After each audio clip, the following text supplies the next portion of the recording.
Hey guys, welcome back to the channel and thank you for joining me today.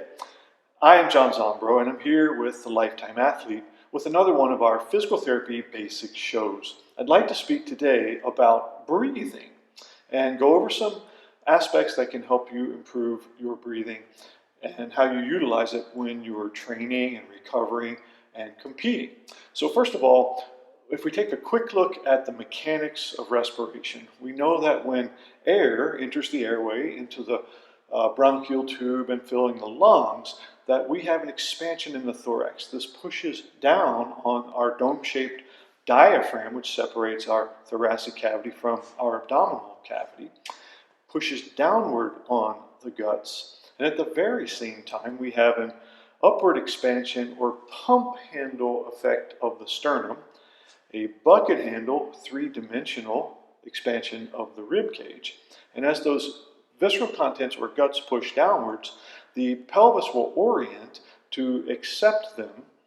The sacrum will tip backwards or counter-nutate, and the pelvic floor will essentially trampoline down. All that happens with inhalation, and the reverse happens with exhalation. So that's just the basic mechanics of respiration. Now, if we want to leverage our breathing to facilitate different states or objectives when training, one of the first things we can do is do what I like to call parasympathetic breathing. So this is the foundation that meditation and many breath-related practices are built upon. Very simply, if we just begin to slow down and deepen our breathing and try to work on nasal inhalations, and perhaps use a box format where maybe you'll breathe in on a count of 4, hold at the top of that breath for a count of 4, exhale on a count of 4, and then pause before rebreathing for another count of 4. That would be a box or a square for 4, 4, 4, but you can use many different shapes to accomplish this. In doing the parasympathetic breathing, what happens is we stimulate our vagus nerve and our carotid baroreceptors to essentially decrease cortisol, to lower blood pressure, heart rate, and body temperature. And this is very effective at calming the body down and getting back into that parasympathetic or rest and digest state where more blood flows to our organs. And this is very beneficial in calming down the stresses of modern life, in getting out of a workout back into recovery mode. And you can even use this breathing when you're, let's say, cycling or running hard to actually stave off the stress of the effort. So it's kind of an interesting but very valuable tool. Now the other side of breathing to augment autonomic nervous states is that it's sympathetic breathing, or breathing to enhance the sympathetic nervous system arousal. And this is very common. I think humans have been doing this for 2 million years, but athletes have been doing this for quite a while. This is that getting amped and ramped, or psych up breathing, where we're going to work more on rapid exhalations. So we're,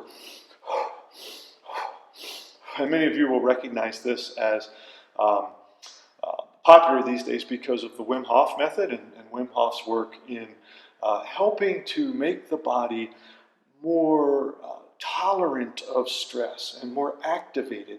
We increase adrenaline when we do this, and if that's followed by a brief pause before rebreathing until there's a strong urge to breathe, that mild hypoxia also increases the adrenaline concentration in the body, so we can make ourselves a bit more impervious to fatigue or pain by doing this, let's say before a challenging set or rep of something in exercise or competition.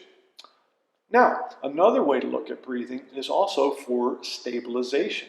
And so anytime you see a person who's going to perform, let's say, a big lift or an explosive effort, they will tense or hold against fairly full lungs, and by increasing both their intrathoracic and intra-abdominal pressure from the outside, they pressurize their trunk cylinder very much like a soda can that hasn't been opened.